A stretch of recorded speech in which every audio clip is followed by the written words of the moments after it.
कि बिहार तैयार है एक बार फिर से संपूर्ण क्रांति के लिए, और ये क्रांति पूरे देश में एक बड़ा मैसेज देगी। ये आम छात्रों और युवाओं के हाथ में झंडा थमा करके कहते हैं कि जय श्री राम का नारा लगे। तो बीजेपी के सारे दावे फेल हैं, इनका बस एक ही काम रह गया है, नया नोट लाओ, उसको बंद कर दो, फिर कुछ और लाओ, चिप डालो, चिप निकाल लो। इनके पास कभी कोई मुद्दा रहा ही नहीं है। आज देश का छात्र और युवा बेरोजगारी से तबाह है, करा रहा है बेरोजगारी से, लेकिन सरकार के पास कोई मॉडल नहीं है। आपका बाल बच्चा बनेगा चेयरमैन और बाकी जो लोग हैं वो रोड पे नारा लगाएंगे, हिंदू राष्ट्र की मांग करेंगे। 700 साढ़े 700 करोड़ के लागत से स्टेडियम बनाया गया।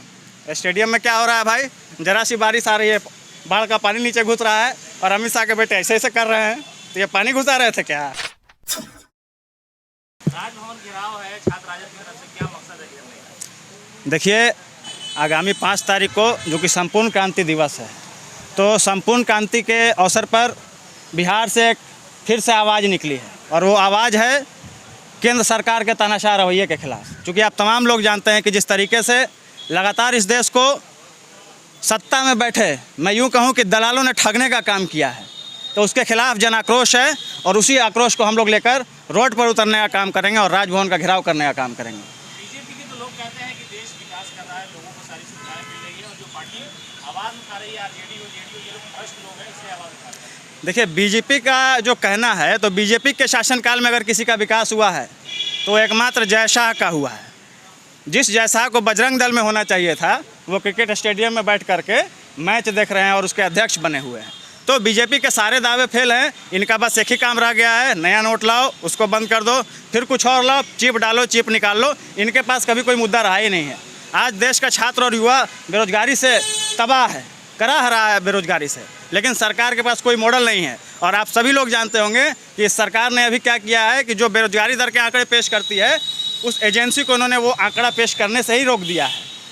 तो ये इस तानाशाह रवैये के खिलाफ हम लोग सड़क पर उतरने का काम करेंगे, और 24 को की जो लड़ाई है उसको हम लोग भारी बहुमत से जीतने का काम करेंगे। ये जो आप कह रहे हैं कि अमित शाह के बेटे को बजरंग दल में होना चाहिए, तो क्रिकेट स्टेडियम कराना क्या संविधान के खिलाफ नहीं? नहीं, बिल्कुल संविधान के खिलाफ नहीं है, लेकिन अमित शाह को और पूरे आरएसएस परिवार को हिंदुओं की बड़ी चिंता होती है। तो अगर हिंदुओं की चिंता हो रही है तो उनके बच्चों को भी हिंदुओं की चिंता होनी चाहिए।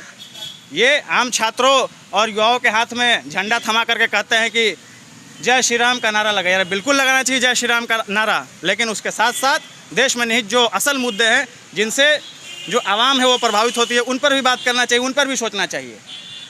तो सीधे तरीके से आपका बाल बच्चा बनेगा चेयरमैन और बाकी जो लोग हैं वो रोड पे नारा लगाएंगे, हिंदू राष्ट्र की मांग करेंगे। उनके बेटे क्वालिफिकेशन पे सवाल खड़ा कर रहे हैं। क्वालिफिकेशन पे सवाल तो मुझे नहीं बोलना चाहिए, वो तो प्रधानमंत्री के क्वालिफिकेशन पे भी इस देश में सवाल खड़ा हुआ है, और हम लोग चाहते हैं कि उनकी डिग्री देखी जाए।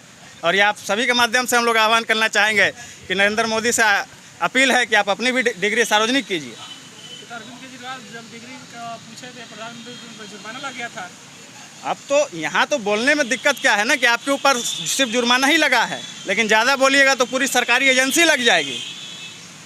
इसीलिए इस देश में सबसे पहले तो मैं ये कहूँगा कि जो देश की मीडिया है वो लोकतंत्र में और आज के समय में, आज के परिप्रेक्ष्य में एक मोमबत्ती का जिसे काम करना चाहिए। मुझे माफ़ कीजिएगा, कई मीडिया के चैनल ऐसे हैं जो सरकार की अगरबत्ती बने बैठे हुए हैं। तो ये सवाल तो आप लोगों को करना चाहिए था, सत्ता के पक्ष के लोगों से, केंद्र सरकार के लोगों से। अब बताइए, बेरोजगारी दर के आंकड़े जो सार्वजनिक हो रहे थे उस पर सरकार ने रोक लगा दिया है कि अब आंकड़े आएंगे ही नहीं। तो आंकड़े भले आए या नहीं आए, हम रोड पर अपना आक्रोश दिखाएंगे ज़रूर।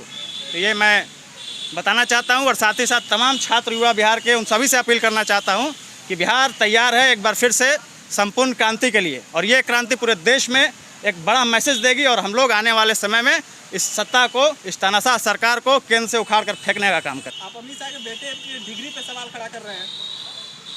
अब देखिए, अमित शाह के बेटे के डिग्री पे सवाल खड़ा होना लाजमी है, और ये मैं सवाल नहीं कर रहा हूँ, पूरा देश जानना चाहता है कि जो जेस्चर यूज कर रहे थे उस जेस्चर का मतलब क्या है। मुझे नहीं लगता है कि कोई पढ़ा लिखा व्यक्ति उस तरीके का जेस्चर यूज़ करेगा। तो इनका जेस्चर ही इनके क्वालिफिकेशन पे सवाल खड़ा करता है। भाई हमको कुछ नहीं कहना है, आप जेस्चर इनका देख लीजिए, आपको पता लग जाए कि इनकी मानसिकता क्या है। तो सवाल वो अपने हरकत से ही खड़ा करते हैं। हम लोगों ने कभी कुछ कहा है क्या? कितने 700 साढ़े 700 करोड़ के लागत से स्टेडियम बनाया गया। स्टेडियम में क्या हो रहा है भाई, जरा सी बारिश आ रही है, बाढ़ का पानी नीचे घुस रहा है और अमित शाह के बेटे ऐसे ऐसे कर रहे हैं, तो ये पानी घुसा रहे थे क्या?